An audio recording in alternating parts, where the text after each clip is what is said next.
পাক পবিত্র কাঠোরা দ্বারা জান্নাতের গেটে তাদেরকে অভ্যর্থনা জানানো হবে। আর শারাবান তাহুরা মানে পাক শরাব পান করানো হবে। এমন শরাব পান করাবে তোমাদের মাথা ঘুরবে না, অজ্ঞান হয়ে পড়বে না, তোমরা ভুল বকবে না। জোরে বলুন সুবহানাল্লাহ। আমাদের দেশের মাতাল্লাহ ভুল বকে না, বকে না। মাতালদের কিন্তু একটা বড় লাভ আছে। কি লাভ? যদি 3 বোতল বেশি খায় আর ঘুরে ঘুরে যদি গাছতলায় পড়িয়ে আছে, কি বুঝলে, আর কুকুরে যদি মুতে তো মনে করে আর 1 গ্লাস মাল পেয়েছি মনে হয়, ওটাকেও চালিয়ে দেয়। মাতালদের বড় লাভ। কালকে আমি আসছিলাম, রাস্তার সাইডে পড়ে আছি, একটা বাজার পেরুচ্ছি, তো আমার ড্রাইভার বলছে হুজুর অ্যাক্সিডেন্ট হয়। মানে অ্যাক্সিডেন্ট হয়নি, ও মাল খেয়ে পড়ে আছে। পালিচ ও কুকুরে মুদলে ও আর 1 গ্লাস পেয়েছি মনে করে ওটাও চালায়। বিসমিল্লাহ। কিন্তু আমার ভাই, আল্লাহর কসম, আল্লাহ যে শারাবান তাহুরা পান করাবেন আপনাকে, আপনার মাথা ধরবে না, ভুল বকবে না, অজ্ঞান হয়ে পড়বেন। বিআকওয়াবি ওয়া বারিক ওয়া কাসিম মিন মাইন লা ইউসাদ্দাউনা আনহা ওয়া লা ইউনজিফুন ওয়া ফাকিয়াতিন মিম্মা ইয়াতাখায়্যারুন। আর যে ফলটা চাইবে তোমার মুখের সামনে ধরা হবে। রং বেরঙের আঙুর থাকবে, রং বেরঙের কলা থাকবে, কাঁদি কাঁদি কলা হবে। কলা আপনি চাইবেন, কলা পেড়ে খাবেন, আবার কলা ধরে যাবে। আঙুর পেড়ে খাবেন, আঙুর ধরে যাবে। উটের মাথার মতো কুল হবে, কুলেতে কাঁটা থাকবে না। জোরে বলুন সুবহানাল্লাহ। আপনি যেটা চাইবেন মুখের সামনে ধরা হবে। ওয়ালাহমি তাইরিম মিম্মা ইয়াশতাহুন। আর যে পাখির, যে জিনিসের, হালাল জিনিসের মাংস চাইবে, ভুনা ভুনা রেডিমেড মাল পাবে, রেডিমেড পাবেন, কোনো কিচ্ছু নাই। এখনই যদি এই আপনার বাড়িতে জামাই আসে, যে জামাই যদি বলে বাবা কি খাবে বাবা, পোলট্রি মুরগি এনেছে, জামাই বললে আমি পোলট্রি খাই না, বললে দেশি মুরগি জোগাড় কর। জোগাড় করতে হবে দেশি মুরগি। আচ্ছা, জোগাড় করলে গোটাটা এনে দিলে খেয়ে নিতে পারবে কাঁচা? কি করতে হবে? জবাই করো, ছাড়াও, ভুনো, রেডি করো, তারপরে প্লেটে দিলে ঘন্টাখানেক সময় লাগবে। জোরে সোরে একবার সকলে বলুন সুবহানাল্লাহ। আল্লাহ শুকর আদায় করে। কেন? তোমরা খালি মনে মনে ভাববে এই পাখির মাংস খাবো, রেডিমেড ভুনা ভুনা গরম মাল পাবে। ওয়ালাহমি তাইনিম মিম্মা ইয়াশতাহুন ওয়া হুরুন ইনুন কামসালিল লুলুইল মাকনুন। আর তোমাদের জন্য যে হুরকান্ত বিবি রেখে দিয়েছি, শুনে নাও। তোমরা যেমন হীরেবতী মুক্তকে লুকিয়ে রাখো, ওইভাবে আমি তোমাদের জন্য তোমাদের ওই হুর বিবিদিকে লুলুইল মাকনুন, যেমন তোমরা ডিব্বার ভেতরে মুক্ত, তার উপরে ডিব্বা, তার উপরে লকার, তার উপরে আলমারি, ওইভাবে আমি আল্লাহ রাব্বুল আলামিন তোমাদের জন্য হুর বিবিদিকে লুকিয়ে রেখেছি। তোমাদের পূর্বে তাদিকে কেউ কোনোদিন স্পর্শ করেনি। জোরে বলুন সুবহানাল্লাহ। ওই বিবিটা আসল বিবি। আর আমাদের বউরা তো বাসে চাপলে একবার এইরকম, তাই না? মেলায় গেলে 10 জন গা ঢাকায়। আর আল্লাহ বললেন আমি এমন বিবি দেব জীবনে তোমাদের পূর্বে কেউ কোনোদিন স্পর্শ করেনি। ওয়াহুরুন ইনুন কামসালিল লুলুইল মাকনুন। এগুলো কারা পাবে শুনে নাও। জাযাআম বিমা কানু ইয়ামালুন। যাদের কৃতিকর্মের বিনিময়ে, যারা ভালো কাজ করবে তাদের কৃতিকর্মের বিনিময়ে তাদেরকে দান করা হবে। ইল্লা কিলান সালামান সালামা। তারা জান্নাতে কি হবে শোনো, খালি সালাম আর সালাম, শান্তি আর শান্তি। সেখানে ঝামেলা ঝঞ্ঝট থাকবে না, মারামারি কাটাকাটি, অন্যায় অত্যাচার হানাহানি থাকবে না। ওই জন্যে বাবা সবাই বলুন হক পথে চলবেন, হাত তুলে বলুন ইনশাআল্লাহ। সমাজের বুকে হক কথা বলতে শিখুন। আর বিপদ আপদ এলে সবর করুন, ধৈর্য ধারণ করুন। আল্লাহর ওয়াস্তে, আল্লাহই আল্লাহ। আপনার আব্বা মারা গেছে, আল্লাহ সবর দাও। সন্তান মারা গেছে, আল্লাহ সবর দাও। আপনার কাছে বালা মুসিবত এসছে, আপনি দোয়া পড়ুন। আমরা তো দোয়া করতে জানি না, বালা মুসিবতে পড়ি, দোয়া পড়ি না। আমাদের দেশের মুসলমান বিপদে পড়লে মলবি খুঁজে বেড়ায়, কোন মলবি ভালো তাবিজ দিতে পারে, তাবিজ নিয়ে আয়। কোন মৌলবি ভালো পানি পড়া দিতে পারে, পানি পড়া নিয়ে আয়। তাবিজ আর পানি পড়ার পেছনে ছুটে বেড়ায় কেন? বিপদ এসছে, নামাজ পড়বে না, রোজা রাখবে না, সুদ খায়। যেমন আমাদের দেশে কুরবানি যা হয়েছে আল্লাহ ছাড়া কেউ জানেন। কেন বলুন তো? এখন যা পরিস্থিতি, অনেকজন এই বছরে বন্ধনের লোনের টাকায় কুরবানি দিয়েছে, গ্রুপ লোনের টাকায় কুরবানি দিয়েছে। আপনাদের দিকে গ্রুপ লোন নাই না? আল্লাহ আছে, বন্ধন লোন আছে। আচ্ছা, খুব ভালো। লটারিটা নাই মনে হয়, আল্লাহ ওটা আরো বেশি। আমি যা বলছি আমাকে আর দাওয়াত দিবে? দাওয়াত দিবে না, বলিনি, যা হবে হবে। দাওয়াত যখন দিবেন, আমার ভাই খুব ভালো করে শুনবেন, হারাম জিনিসে আল্লাহ বরকত রাখেনি। আর কয়েকটা প্রুফ দিয়ে যাব আপনাদেরকে, কয়েকটা প্রুফ দেবো। ইমাম সাহেব আপনার বেতন কত বাবা ভাই? ইমাম সাহেবের বেতন কত? ৬,০০০ টাকা। শুনেছেন ইমাম সাহেব খেতে পায়নি? হ্যাঁ শুনেছেন ইমাম সাহেব খেতে পায়নি? হয়েছে এরকম কোনো দিন? না। ৬,০০০ বেতন, হালাল ইনকাম, আল্লাহ তার মধ্যে বরকত দিয়েছে। বুখারী শরীফের রিওয়ায়েতে আছে, যারা আল্লাহর রাস্তায় থাকবে, হালাল রুজি রোজগার করবে, আমি আল্লাহ মৃত্যুকাল পর্যন্ত তাদেরকে ইজ্জতের সঙ্গে রুজি দান করব। জোরে বলুন সুবহানাল্লাহ। হারাম পয়সায় আপনারা বলুন, শুয়োরের কটা করে ছানা হয় বাবা? বাচ্চা হয় কটা করে? হ্যাঁ আপনি জানেন না, ৮টা থেকে ১২টা ১৪টা পর্যন্ত ছানা হয়। ৮-এর উপরে, ৮ প্লাস ৮টা 10টা, মিনিমাম 8টা, 10টা 12টা 14টা। শুনেছেন এত শুয়োর হয়ে গেছে, জালগাড়ি করে পদ্মায় নাহলে গঙ্গায় ফেলতে হচ্ছে? ঘটনা শুনেছেন এরকম? না।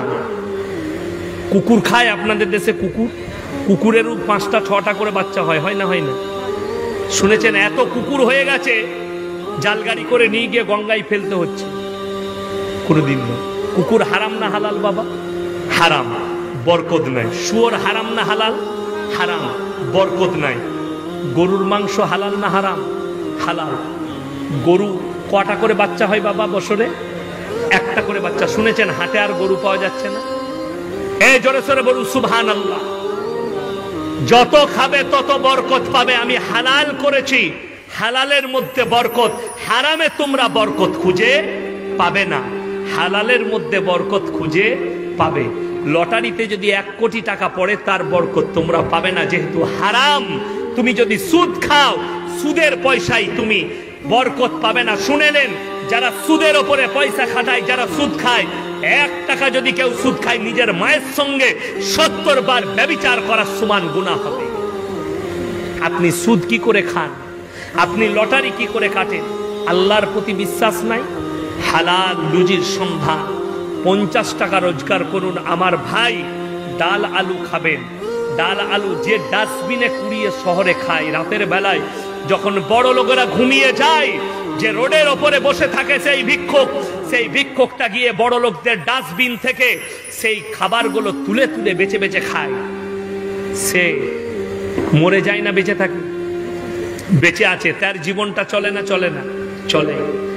যে আপনার সারা দিন বাজার চলার পরে সন্ধ্যেবেলায় যখন দোকানগুলো বন্ধ হয়ে যায়, দোকানের বারান্দায় গিয়ে যে ফকিরটা শুয়ে ঘুমায়, সেই ফকিরটারও মৃত্যু হয়, এসে ফেরেশতারা জান কবজ করে। আর যে এসি রুমে শুয়ে থাকে, তারও জান কবজ হয়। তাকেও দাফন করা হবে কাফন পরিয়ে, আর একেও কাফন পরিয়ে দাফন করা হবে। ফারাক শুধু এতটা, এর কাফনটার দাম 2000 টাকা, ওয়াক্তার দাম 1000 টাকা। দুটোই পচে যাবে, দুজনেরই আযাব হবে, দুজনের কাছেই জিজ্ঞাসাবাদ হবে। মৃত্যুটা একই, ঠিক কি না? তাইলে এত অহংকার কিসের জন্য এত মারামারি? টাকা কামাতে হবে, আমাকে বড় লোক হতে হবে। নিয়ত করুন হালাল রুজি রোজগার করব। আপনার সন্তানের জন্য টাকা নয়, আপনার সন্তানকে আপনি আদর্শ দিয়ে যান, তার থেকে বড় সম্পদ আর কিছু নয়। আপনি যদি মনে করেন আমার ছেলেকে আমি 1 কোটির মালিক করে দিয়ে যাব, 2 কোটির মালিক করব, আপনি মালিক তো করবেন, কিন্তু জেনে রেখে দিবেন সে 2 কোটির মালিক হয়ে গেছে, কিন্তু আল্লাহর ওয়াস্তে তাকে আপনি মুমিন করতে পারেননি। সেই টাকা তার ভোগ হবে না, যেহেতু হারাম টাকা। আপনি কবরে গিয়ে জবাব দেবেন। কেন জবাব দেবেন? শুনে রেখে দেন, অনেকে যারা বেটা বেটা করছেন, যারা বাপ বাপ করছেন, আমার বাপের জন্য করছি, আমার বেটার জন্য করছি, তারা ভালো করে শুনেন। আমার আল্লাহ রাব্বুল আলামিন কোরআনে বললেন, সূরা লুকমান শেষ পৃষ্ঠা, হে আমার বিশ্বনবী বলো, ইয়া আইয়ুহান নাসু তাকু রাব্বাকুম ওয়াখশাউ ইয়াওমান লা ইয়াজজি ওয়ালিদুন আন ওয়ালাদি ওয়ালা মাউলুদুন হুয়া জাযিন আন ওয়ালিদিহি শাইয়্যা। হে আমার বিশ্বনবী, পৃথিবীর মানুষকে বলো, তোমরা সেই দিনকে ভয় করো যেদিনে বাপ বেটার কোনো উপকারে আসবে না, বেটা বাপের কোনো উপকারে আসবে না, কেউ কারোর জন্য এতটুকু উপকার করতে পারবে না। যে বেটা আপনার উপকারে আসবে না, আপনি তার লেগে বলছেন সুদ খেয়ে বড় লোক করব, তার জন্য বলছেন লটারির টিকিট কেটে বড় লোক করব না। 5 ওয়াক্তের নামাজি হন, হালাল মাল খান, লটারির টিকিট কাটবেন না। লটারির ব্যবসা হারাম। যারা লটারির ব্যবসা করেন তওবা তিল্লা করুন আর অন্য ব্যবসা করুন। যারা আপনি এই ধরনের যারা হারাম ব্যবসা করে ওইগুলো থেকে নিজেদিকে বঞ্চিত করুন, হারাম কাজ থেকে, হারাম ইনকাম থেকে আপনি 70 উপরে চলে ব্যবসা করুন। আপনি আলু ব্যবসা করবেন, দিনে 100 টাকা ইনকাম করবেন, সারাদিন খেয়ে মেখে বাবা টাকা শেষ হয়ে গেল, চিন্তা নেই। আপনি মনে করছেন আমার সন্তানের জন্য কিচ্ছু রেখে যাব না। আপনারা ভাবতে পারেন আমার নবী সাল্লাল্লাহু, সকলে বলুন সাল্লাল্লাহু আলাইহি সাল্লাম, তিনি মায়ের গর্ভে তখন তিনি বাপ হারা, যখন তিনি 6 বছরের শিশু, আইনা 7 সিনিন मैं जब 6 साल का था, নবীজি নিজে বলছেন আইনা 7 সিনিন मैं जब 6 साल का था तो मैं अपने अम्मी के साथ, আমার মা আমিনার সাথে রাস্তায় ফিরে আসছিলাম, একটা জায়গার নাম সফর করে ফিরছিলাম, মাকামে ইবুয়া এসে আমার মা আমিনা ইন্তেকাল করেছে। নবীজি 6 বছর বয়সে বাপ হারা মা হারা হয়েছেন, তারপরও আমার আল্লাহ রাব্বুল আলামিন পৃথিবীর আদি থেকে অন্ত পর্যন্ত সৃষ্টির শ্রেষ্ঠ করলেন। জোরে বলুন সুবহানাল্লাহ। সম্পদের মালিক কে? সকলে বলুন। সম্পদের মালিক হচ্ছেন আল্লাহ, মালের মালিক হচ্ছেন আল্লাহ, দৌলতের মালিক হচ্ছেন আল্লাহ। আপনাকে দৌলত আল্লাহ দিবেন, মাল আল্লাহ দিবেন। আপনার সন্তানের তকদিরে যদি ভিক্ষা করা লেখা থাকে, আপনি 100 কোটি টাকা দিয়ে গেলেও আপনার সন্তানকে ভিক্ষা করে খেতে হবে। আমার ভাই, আমি বুঝতে পারছি ধৈর্যের বাঁধ ভেঙেছে, রাত্রি অনেক হয়েছে, আপনারা উঠে চলে যাচ্ছেন, ঠিক আছে আমার ভাই। আমি খালি আর 2টো নসিহত আপনাদিকে লাস্টে করব, তারপরেই ইনশাআল্লাহ এইখান থেকে দোয়া করে উঠে যাব। আমার ভাই, লাস্ট 2টো নসিহত। 1 নম্বর হচ্ছে, আমরা সকলে নিয়ত করুন আমরা হালাল রুজি রোজগার করব। জোরে বলুন ইনশাআল্লাহ, হারামের পথে যাব না। 2 নম্বর, পরকালের চিন্তা নেব। জোরে বলুন ইনশাআল্লাহুল আজিজ। আমরা পরকালের চিন্তা নেব, যে মরণের পরে শুয়ে প্রত্যেক দিন। হযরত আবু বকর সিদ্দিক রাদিয়াল্লাহু তাআলা আনহু নবীজিকে জিজ্ঞেস করলেন, ইয়া রাসূলুল্লাহ, পৃথিবীর মধ্যে সবথেকে জ্ঞানী মানুষকে? আমার নবী বিশ্ব নবী বললেন, সবথেকে জ্ঞানী মানুষ সে যে প্রত্যেক দিন একবার নিজের মৃত্যুকে স্মরণ করে। আমি আজকে মারা গেলে কালকে আমার কবরটা কেমন হবে, আমি আজকে চলে গেলে কালকে আমার পরকালটা কেমন হবে, এই চিন্তা যারা নেয় তারা হচ্ছে আমার আল্লাহ রাব্বুল আলামিনের কাছে প্রিয়। আমার ভাই, হক পথে চলুন, হক কথা বলুন, সমাজের বুকে হালাল রুজি রোজগার করুন, আর নিজেদের পরিবারকে আমি বলে যাচ্ছি আপনাদিকে, আপনার মা বোনকে, আপনার বিটিকে, আপনার স্ত্রীকে আপনি পর্দার মধ্যে নিয়ে আসুন। কোরআনে আছে, ওয়াদরিব খুমুরিহিন্না আলা জুনুবিহিন, হে নারীরা পর্দা নির্ধারিত করো, তোমরা কোনোদিন ধর্ষিতা হবে না। আমার ভাইরা, আমাদের মুসলমানদের আন্দোলন করার প্রয়োজন হতো না। আমরা সকলে জানি পর্দা করা ফরজ। তখন প্রত্যেকটা মুসলমানের মা বোনকে তার যখন 7 বছর বয়স হবে, শুনেলেন ইসলাম ইজ দ্য সেফটি, ইসলাম হচ্ছে সেফটি ধর্ম।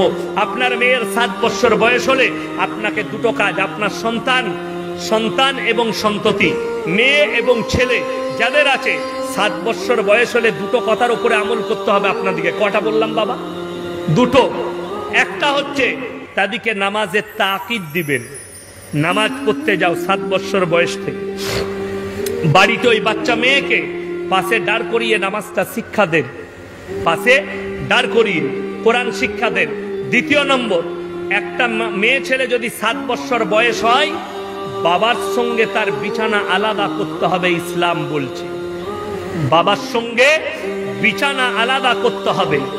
ইসলাম ইজ দ্য সেফটি, ইসলাম সেফটি দিয়েছে। 2 নম্বর, যদি মারা শুনেলেন, কোন ছেলের যদি 7 বছর বয়স হয়, সেই ছেলেটার সঙ্গে মায়ের বিছানা আলাদা করতে হবে, মহাব্বত যতই হোক আলাদা করতে হবে।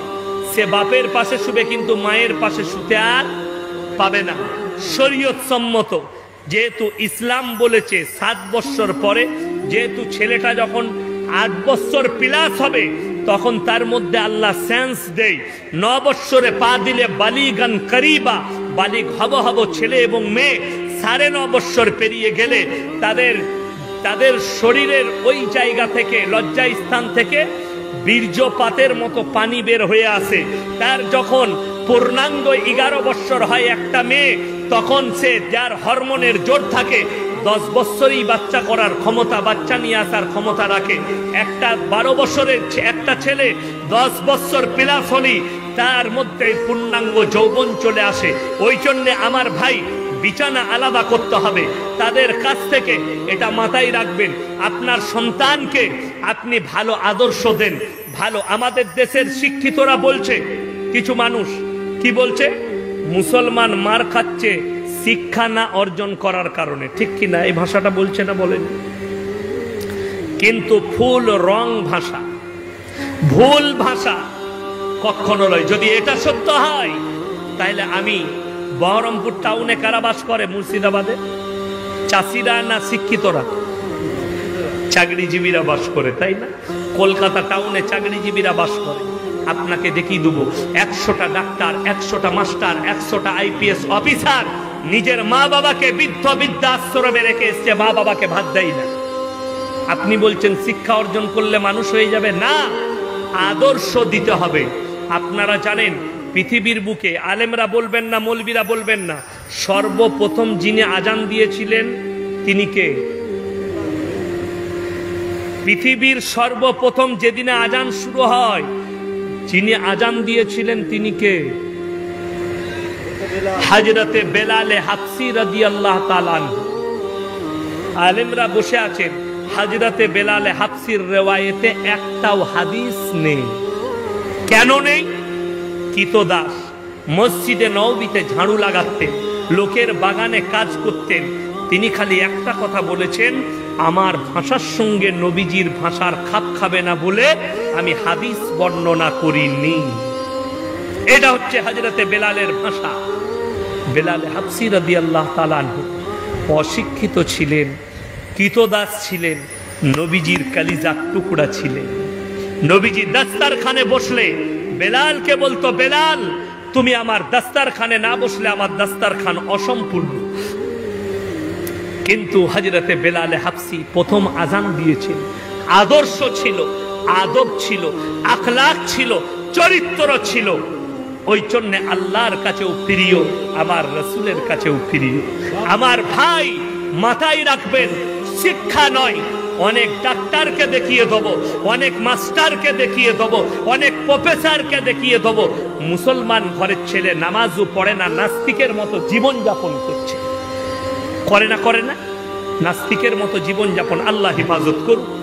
আবার অনেক মুসলমান ডাক্তার আছে, মাস্টার আছে, প্রফেসর আছে, তাদের জীবন যাপন পরিপূর্ণ ইসলামের ওপরে, ইসলামের ওপরে, দায়রার ওপরে। আল্লাহ তাদেরকে কামিয়াবি দান করুক। জোরে বলুন আমিন। আমার বর্ধমান টাউনে একজন শিশু ডাক্তার আছেন, ডাক্তার আমিনুল ইসলাম সাহেব। এত বড় বড় দাড়ি, দিনের ওপরে প্রতিষ্ঠিত, আল্লাহর রাস্তায় অতিবাহিত করেন জীবনকে। আমার গলসি বাজারে একজন ডাক্তার বাবু আছেন, ডাক্তার সাইদুল ইসলাম সাহেব। দিনে 150 থেকে 200টা রুগী দেখেন, মারাত্মক ডাক্তার। জানেন কি বলে?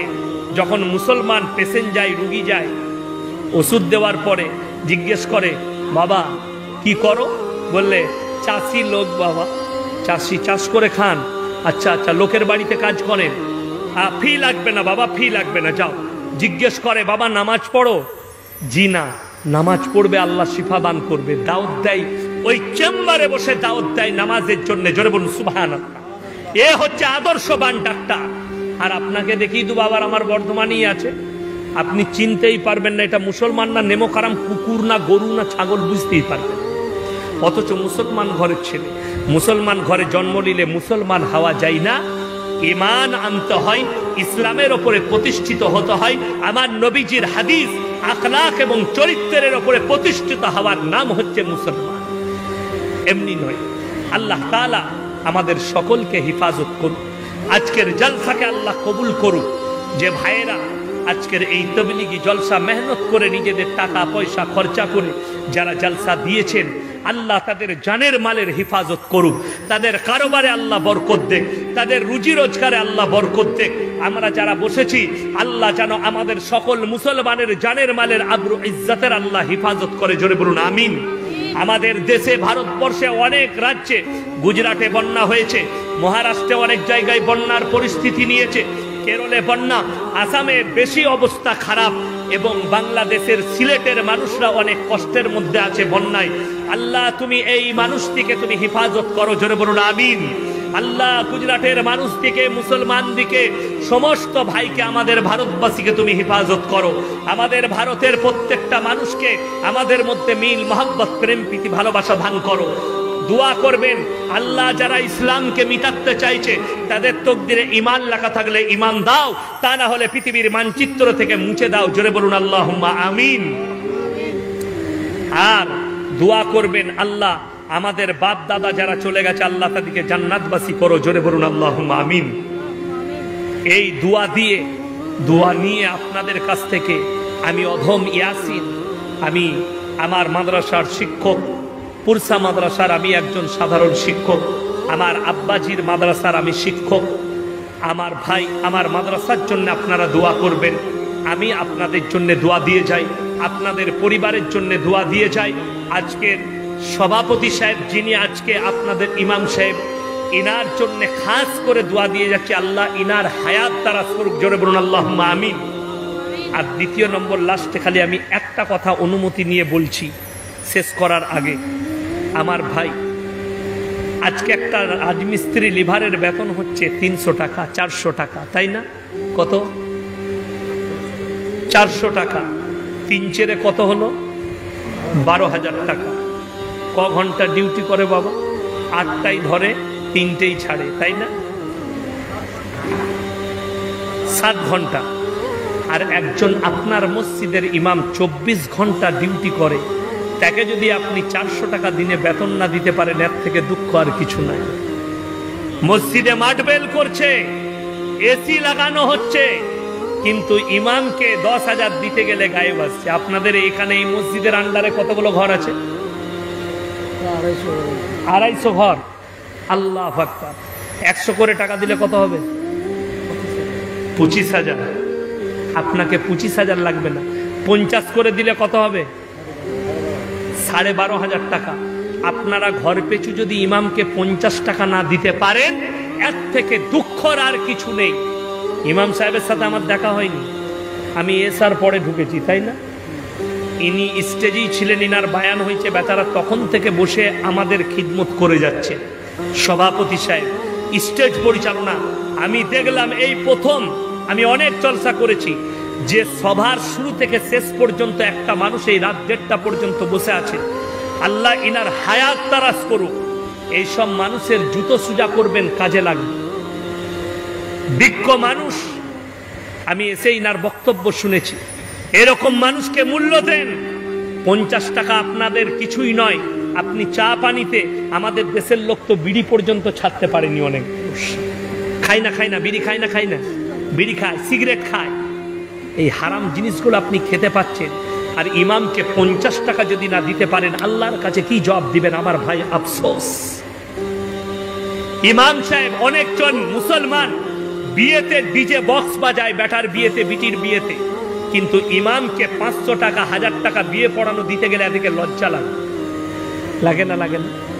ওই জন্যে আমার এলাকায় একজন বললে, হুজুর আমার মেয়ের বিয়ে পড়াবেন, আমি 7,000 টাকা লাগবে। 7,000? আমি পড়াবো। সে মনে মনে ভাবলো, আল্লাহ যখন এত বড় বক্তা পড়াবে তাহলে মনে হয় লাগবে, হুজুর তাহলে আলাদা ডিজাইনের বিয়ে পড়াবে। কিন্তু আমার আলাদা ডিজাইন কোথায়? ইনারা যা আমারও তা। কি বুঝলেন? আমি তাদের ইমামকে বললাম, তোমার 2,000, আমার 5,000। ইমাম সাহেব দেখলে নাই মামার থেকে কানা মামা অনেক ভালো, ও তো আমাকে 500 দিত, তার থেকে 2000 অনেক ভালো। ইয়াসিন ভাই পড়াক, আমি বিয়ে পড়াতে নিকাহ পড়াতে গেলাম, কি বুঝলেন? এমন খুতবা দিলাম, কি বুঝলেন? আমি দেখলাম এরা বুঝে নিবে। যদি বলে আলহামদুলিল্লাহ আলহামদুলিল্লাহ নাহমাদুহু ওয়া নাস্তাঈনুহু ওয়া নাস্তাগফিরুহু, বলবে ইমাম সাহেবের মতনই পড়বে। ওই জন্য আমি ডিজাইন দিলাম, আলহামদুলিল্লাহ নাহমাদুহু ওয়া নাস্তাঈনুহু ওয়া নাস্তাগফিরুহু ওয়া নু'মিনু বিহি ওয়া নাতাওয়াক্কালু আলাইহি ওয়া নাউযু বিল্লাহি মিন শুরুরি আনফুসিনা ওয়া মিন সাইয়্যাতি আ'মালিনা মান ইয়াহদিহিল্লাহু ফালা মুদিল্লা লাহু ওয়া মান ইউদ্লিল ফালা হাদিয়া লাহু ওয়া আশহাদু আল্লা ইলাহা ইল্লাল্লাহু ওয়াহদাহু লা শারীকা লাহু।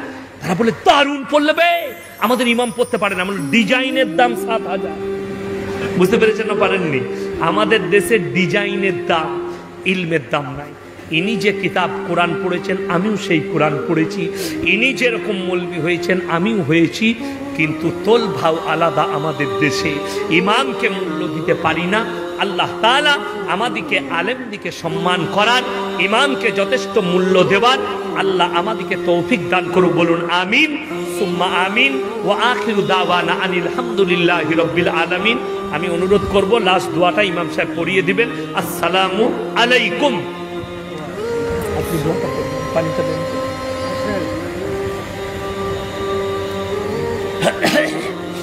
আলহামদুলিল্লাহ, জাযাকাল্লাহ খায়র।